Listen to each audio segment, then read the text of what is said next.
This is Mary Lewis at A Tiny Homestead, the podcast comprised entirely of conversations with homesteaders, cottage food producers, and crafters. Today I'm talking with Alison at Tallow Springs about beef tallow. Good afternoon, Alison. How are you? Hi, I'm well. How are you? Good. So tell me about yourself in Tallow Springs. Yes. Um, so I do Tallow Springs. It's my little small business I started this summer. I make tallow-based skincare to sell. I started back maybe a year or so ago. I discovered tallow and then was buying it from somebody else from California, and I was like, well, I don't want to buy it from somebody in California. Let's find someone local. But I couldn't find anybody that I liked their product enough. So I decided to start making it. And after about a year of making it for myself, I'm like, well, if I want this, other people must too. So that's kind of how Tallow Springs was born. Okay, well, I have a question then. Yes. Is it beef tallow? Yes. So it is beef tallow. Yep. I get it from a local um, cattle farmer and do all the rendering and processing of the tallow myself, um, and then turn it into skincare.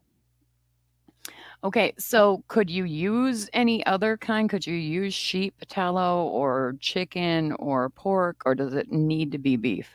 I've heard people do use other tallow for skincare, but it doesn't have the same nutritional profile as beef tallow. Okay. I haven't tried anything other than beef, um, besides for cooking. Um, and I've heard that other types of tallow have a more pungent smell, I'll say.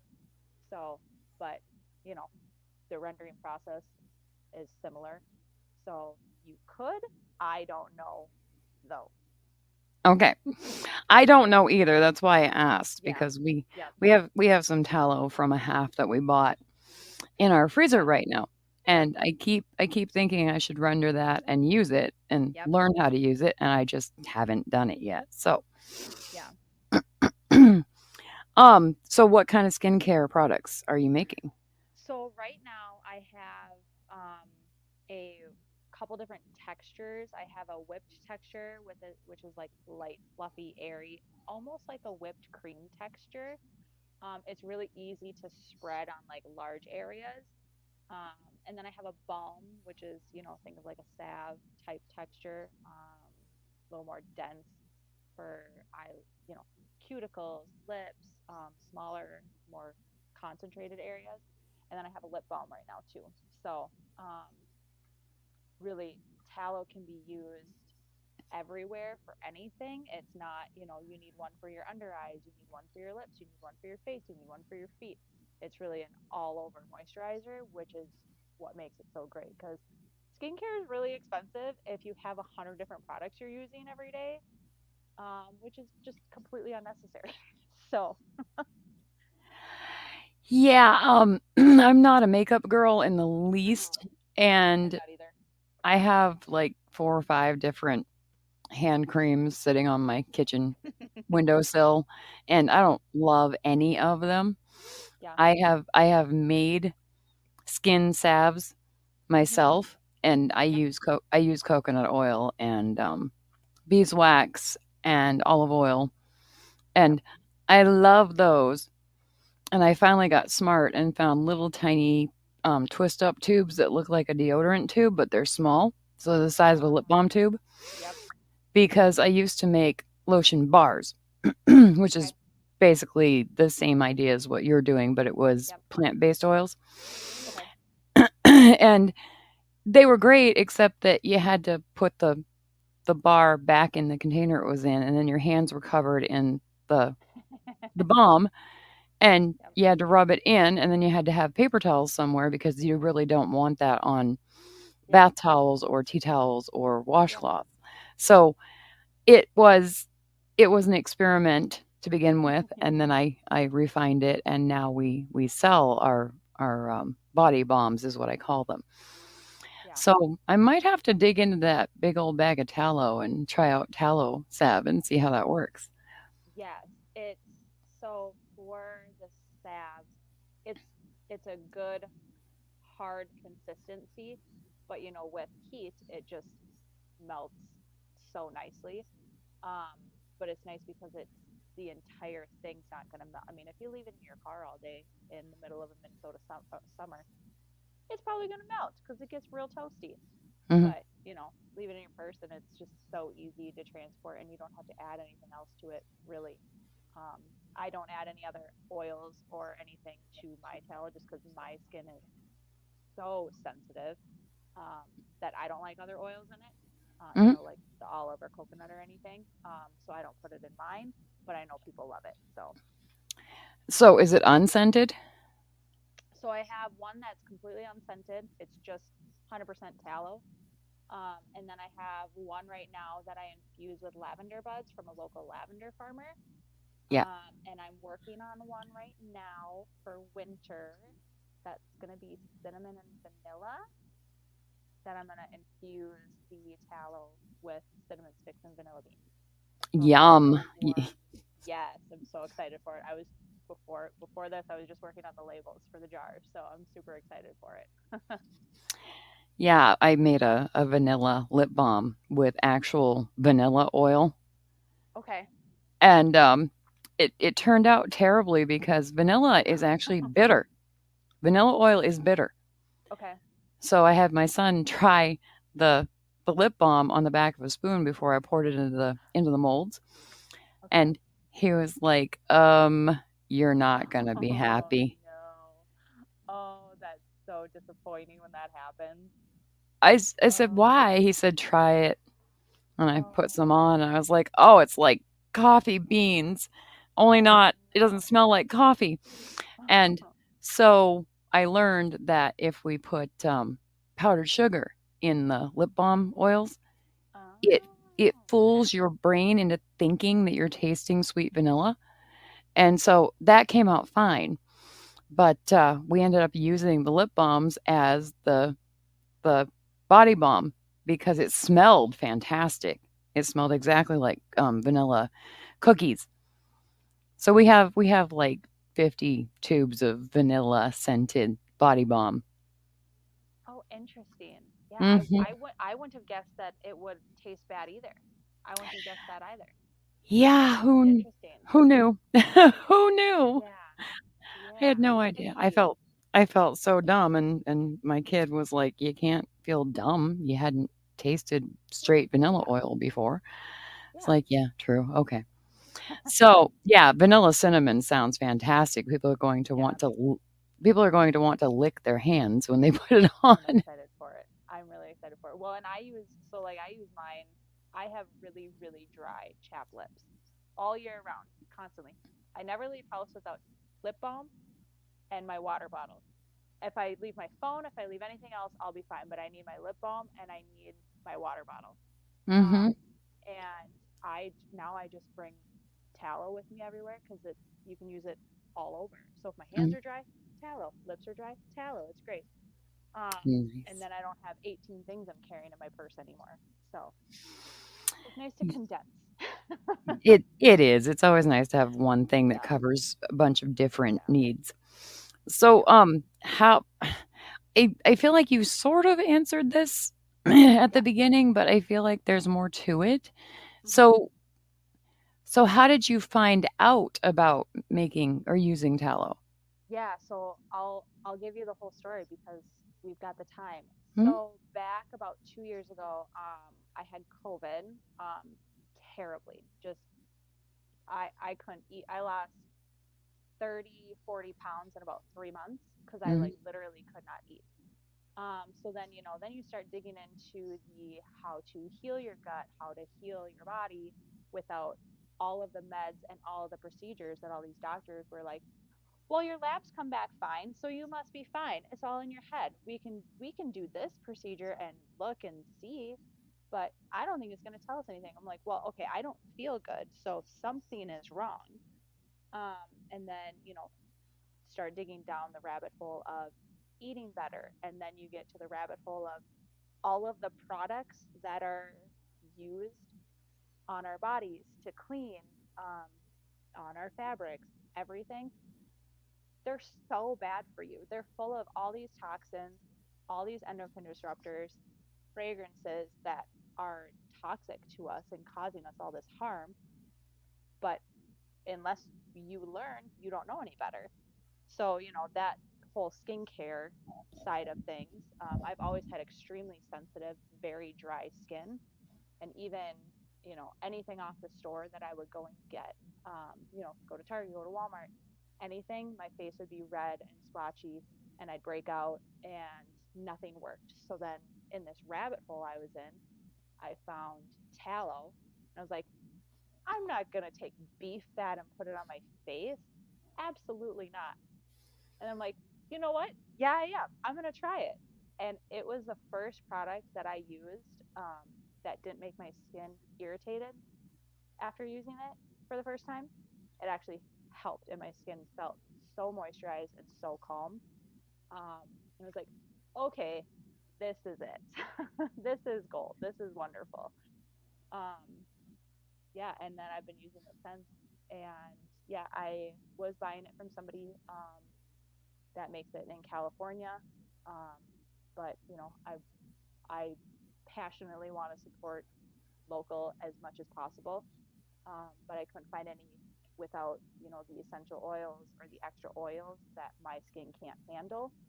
Um, so I started making it. I contacted the people that we get our meat from and said, "Hey, do you guys have tallow by chance?" Thinking they're gonna think I'm crazy for even asking. And they're like, "Yeah, we have a ton. Do you want some?" I said, "Absolutely." Um, and yeah, here we are, 6 months after making it and starting to sell it. So Okay, that makes yeah. more sense. Um, can you use tallow on dry hair? Yes, you can.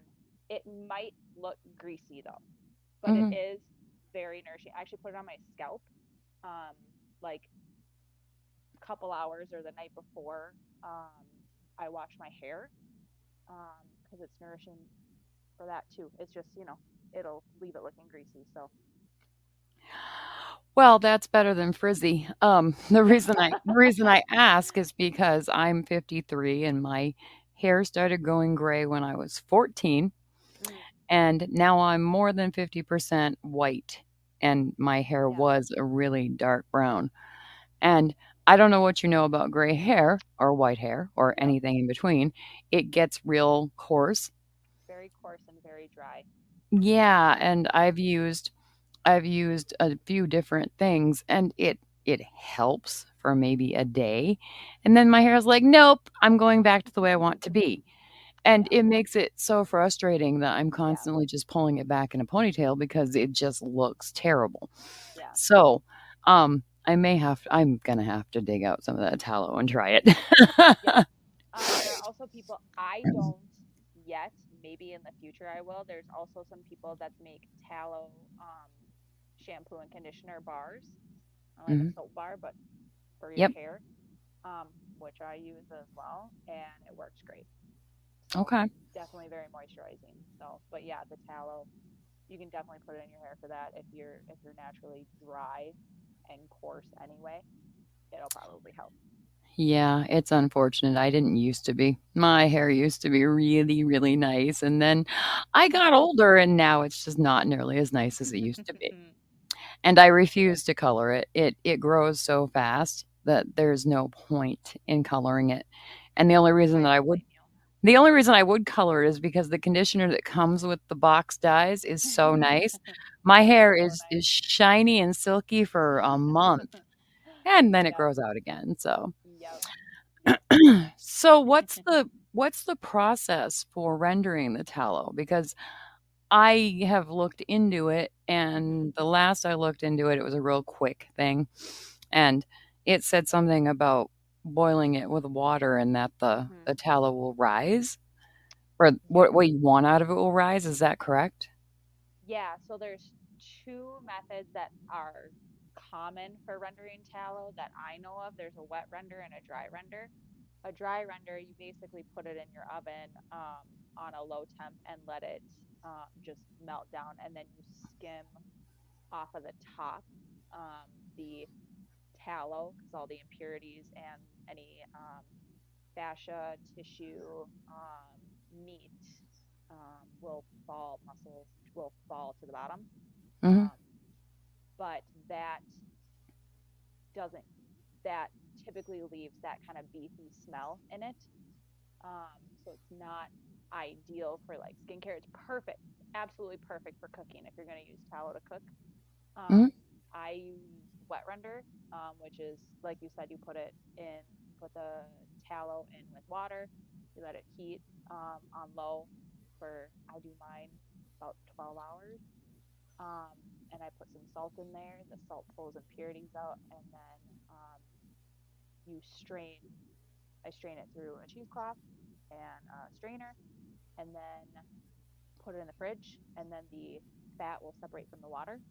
Then you have a big puck of tallow, and then a bunch of dirty water the first time, depending on how clean your tallow is to start with. And if you're going to cook with it, that's fine to stop there. If you want to use it for skincare or on your body somewhere like that, you're going to need to do that probably 1 to 2 more times. Um, and then that'll pull out um, the smells too, the beefy smell. So, Okay. yeah. It sounds a lot like when I got raw honeycomb from a friend of, well, not a friend of ours, an acquaintance of ours. He has a orchard, and he also Okay. has honeybees in his orchard. And I, he asked my boys years ago if they wanted to help extract the honey from the honeycomb. Yep. And so they did, and I saw a bunch of the leftover honeycomb that had already been dealt with. And I said, "What do you do with that?" He said, "Well, I let the bees have at it outside, and then I just throw the wax away." And I said, could you not throw that wax away? I would like to have it. How much do you want for it?" He's like, "You can have it. What are you gonna do with it?" I said, "I'm gonna melt it down so I have it for my lip balms and stuff." Absolutely. He said, "But it's dirty. It's gross. Why would you do that?" I said, "It's gonna float." Yep. I promise you, I know what I'm doing. So I took it home and I put it in a big old canner with water and I did it 4 or 5 times. Yep. And it was the most beautiful golden beeswax and it still Yeah. smelled like honey. And Oh, I yeah. took some I took some to his place of business in a Ziploc bag and I walked in and I was like, "Hey, this is what your beeswax ended up looking like." And he opened it up and he said, "Oh, it still smells like honey." It's I said, so good. "Yeah." He said, "How much did you get?" I said, "Like a pound." He says, "Do you want more next year?" I was like, "Yes, I do, sir. I really, really do." Oh, yep. I don't know Oh, what you know about beeswax, but beeswax is not inexpensive. it is It's not. a lot of money. I buy it from a local beekeeper for my lip balm. I put a Mhm, little bit of beeswax in there just to firm it up just a little more. mhm. Um, and it is not cheap. No, no, it's But not. when I was making it for just myself before I started selling, I just went up to our local co-op and just got some of the beeswax pellets from them. And they're kind of white and they're super waxy little pellets. Yep, Um, and they don't smell like honey or anything. And I was like, oh, these are great. And then I was like, okay, I'm gonna sell this. I want to be as local. I want to source my ingredients as local as I possibly can. So I contacted people that I get my honey from. Do you guys sell beeswax? Yep. Okay, cool. I'd like some. And just the color difference alone is crazy. The stuff that I got from the local beekeeper, it's golden, and it yep. has the most wonderful honey fragrant smell, and it's just delicious to smell. It's so good. It's kind of fantastic how if you're willing to do just a little bit of work or source Mhm. stuff locally, the Yep. difference in quality. Yes. Yeah, it is. And it's the the people that I've met, the farmers, people I been going to markets, kind of like craft show type markets. And the people that I've met, the local people that sell and that I buy stuff from, it's so much fun to meet them and go out to their place, go out to their farm. It's been so much fun. Yeah, I do understand. We source a lot of things from local neighbors and friends, and Hmm. it's always an excuse to chat, to catch Yes, up. yes. And I feel like anytime I need something, I'm more excited to go see them and chat with them than I am to bring the thing that I went for home. Yep, But when yep. when I melted that beeswax down, my house smelled Oh, so good. I bet. Oh, Yeah. all I wanted was baklava by the time I was done. I know when I do when I infuse the lavender, I use fresh lavender buds. And I literally put it in my crock pot that I bought specifically for tallow and just let it melt and sit in there for, 6, 7, 8 hours. And it smells like fresh lavender. It makes the entire house smell like fresh lavender. And it's just lovely. It's so nice. Yes. We grow herbs in our big old garden and we dry them to use for the winter. Hmm. And my husband brought in rosemary 3, 4 weeks Ooh, ago, yep, and they were humongous stems. The rosemary did so great this year because it was so hot and so yep, dry. yep. And we put them on cookie sheets and stuck them in the oven at 170 degrees Fahrenheit and let them go for an hour and a half. And oh, it smelled like a Christmas tree. I I love was rosemary. I was so excited. I'm I'm really tactile and I'm really scent and sound driven. Yep. So if it's good music, I am high. If it's good smells, I'm high. If it's a lovely little kitten who's like 6 weeks old and I'm petting it, Oh, I'm high. yeah. I never have to do drugs in my life because as long as as long as I have music or good smelling things or a pet, I'm good. That's a good thing, though. Yeah. Yep. I don't see any point in Oh, buying things that will screw up my brain chemistry when I nope. can have natural things that aren't illegal that do the same Exactly. thing. Exactly. So, Yeah, I'm similar. I know I've listened to the podcast and you have a dog, Maggie. we Um, do. and so we are a dog family. Me and my husband. We have 5 dogs total. And they're all pure fluff balls. Um, and it's just, you know, bad day, just go home and just all the dogs lay on the couch and they all just come straight to you and it's just it's the best. Yeah, nothing better. No, nothing better. No. Yeah. I hate to Yeah, be obnoxious about my dog. I really do, but I feel like I'm always obnoxious about my dog I am that because person. because we've never had a dog before. We've had cats. And Mm-hmm. we got Maggie when she was a day shy of 8 weeks old. Yep. And I'm so in love with her still. I mean, Yeah. she barked all the way home for half an hour from the lady we got her from, and I thought we'd made a huge mistake. And then she tried to eat my house. Yep. She actually chewed up the baseboards in our kitchen. Luckily, Oh we no. it wasn't too bad, but she left teeth marks. No. And we had to keep her corralled for a month because she was into everything. And she went through the velociraptor stage that they all Oh go yes. through where they Yep. chew on you and everything else. Mm-hmm. She's 3 now, and she's an Australian Shepherd. She's Yep. supposed to be high energy, Very. working dog, crazy. She is Mm-hmm. so mellow. As long as she gets Oh, played that's with cool. for half an hour to an hour a day and gets a walk, she's great. You are So, lucky. yeah, so we basically got a house dog that was supposed to be a working dog, and she's gorgeous. I'm so in love with her, I can't Yeah. stand it. I Yep. I told I told my husband the other day, I said, "She's my favorite person in the world now." He's like, "What about me?" I said, "Well, I think you might be second in line."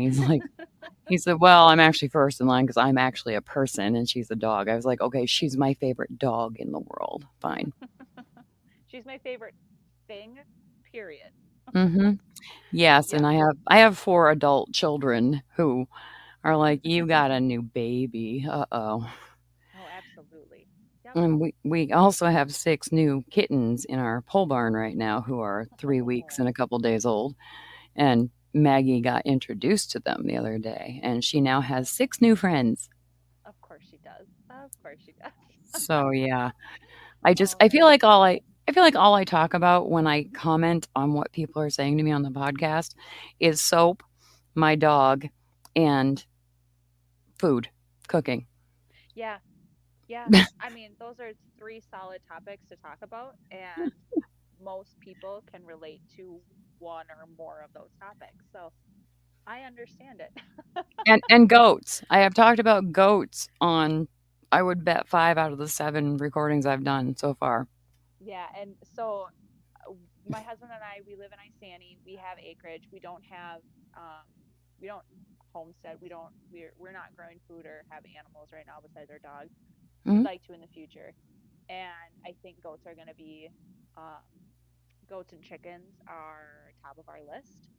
So yeah, uh, I've been researching goats for like 6 months now, like ready this coming up spring. I'm like, we've got to get a couple. We've got to try it. Just got to try it. And if it doesn't work, it doesn't work for us. That's fine. But let's try it, please. So I'm mhm. hoping. Yeah, I recorded another podcast this morning, and we were just talking about goats, and I was saying that they're crazy. They are mischievous creatures. Yep. But, one of the other reasons that I don't want to own goats is because most of the goat milk I've ever tasted, or the goat milk cheese, is very earthy. It's very, to me, it tastes like a cow pasture smells like fresh hay and cow Oh, sure. patties. Okay. And Huh. that's not a great taste to me. It's not. No. So, what's really weird about the whole thing is we have friends that have goats, and we just traded stuff from our garden to feed the goats for Hmm. goat's milk. And their goats, their milk tastes just like cow milk. I do not know Interesting. why the difference. I wonder if So, it's a breed or like a diet specific thing. I have no idea, but I'm now a convert to their particular goat's milk. Yep. It's really lovely, and the cream is Yeah. so I've heard thick. I've heard that. Yeah, there's a gal from the Farmers Direct site on Facebook that Mm, bought some tallow from me, and she's like, we got to talking, and she has goats. I'm like, perfect. I will totally trade you tallow for goat milk sometime because I have been dying to try it. And she's like, mhm. once you have it in your coffee, you will never go back. Oh, okay, sold. So yeah, She's that'll be not fun to do. wrong. She's not Yeah, wrong. yeah, It's that's gonna be really, fun to do. yeah, it's really fantastic. So, yet again, I have talked about my dog and goats. Yay. And Mission milk. We've accomplished. talked about Yeah. milk too. Mhm. Yes. Oh, And I'm talking to a lady on Friday, and I'm pretty sure she's going to talk about goats. So this is a running theme. I should make the podcast Goat Talk or something. it's goat week.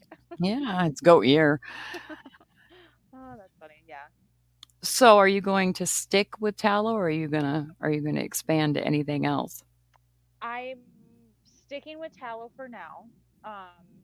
But we'll see what the future brings because, like I said, initially, it, my husband and I laugh about it because so making one batch of tallow, my very first one, made, it's more than it's 30, 40 jars, Mhm, Um, so that's more than I could go through in 5 years. So I'm like, well, okay, I'm not just gonna let this sit in my fridge or freezer.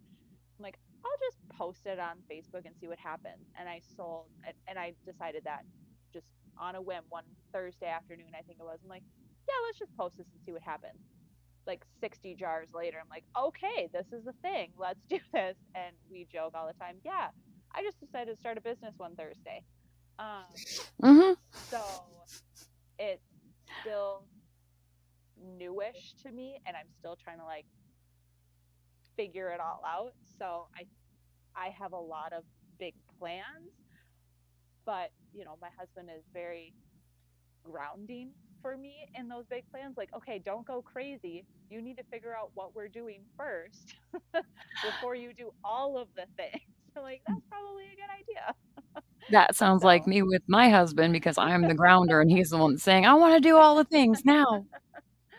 yep, yeah, it's good to have somebody to bring you back to reality for a little bit. Mhm.